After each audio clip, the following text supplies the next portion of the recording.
So there is a value to this rooftop solar in terms of what you have to do to meet your growing demand. So it's a little hard for me to understand why this is not in the end a net benefit for ratepayers.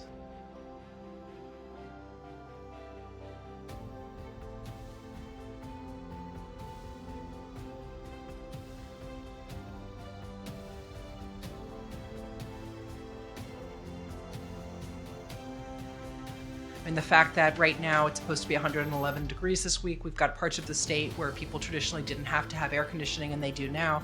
And that's all because of climate.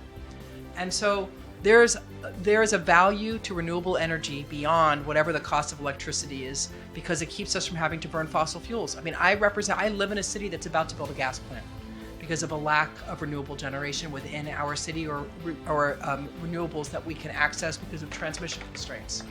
So if we can prevent cities like mine from having to bring new fossil fuel generation online, if we can phase out fossil fuel faster, there's another value here that's not captured in any of this discussion or any analysis that we're seeing or any analysis that's being made.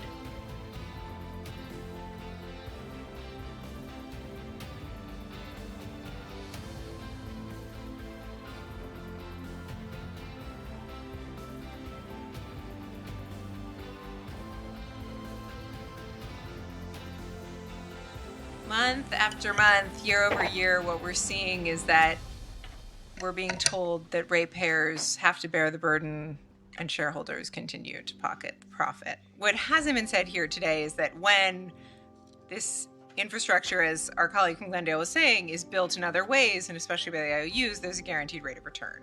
And so we are taking away their guaranteed rate of return when we build it ourselves. And that needs to continue to be said in this committee over and over again, because I think the guaranteed rate of return on infrastructure is driving actions by the IOUs, and it is driving up cost on our customers.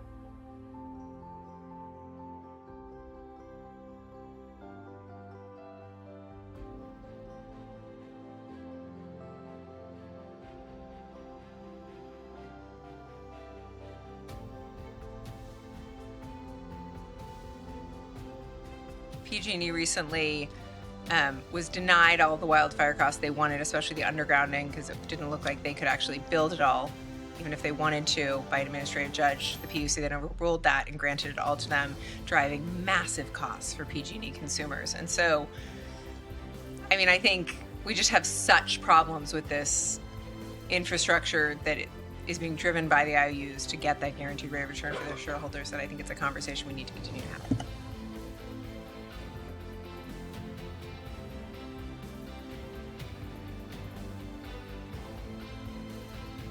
My district is a big fan of solar.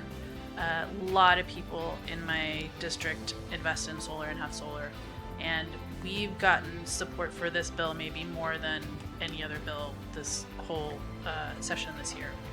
And, you know, I want to just echo my colleague, Assemblymember Friedman's points about kind of taking a larger view at this, because, you know, that's the whole one of the big points. Number one is to move us away from fossil fuel, right, when we're talking about solar. But number two is to help us build out the generation that we need. And certainly, you know, when individuals, homeowners, churches and farms, unfortunately no longer included, but schools, and apartments are investing in this, because they're still investing in this infrastructure that that the utilities don't have to pay for. And so, you know, these are huge investments, if you add it up statewide, that are going to, you know, increase the generation. And if you talk about the cost of the utilities building out on their own the generation that's needed, it's a huge cost, and all of the ratepayers pay for that.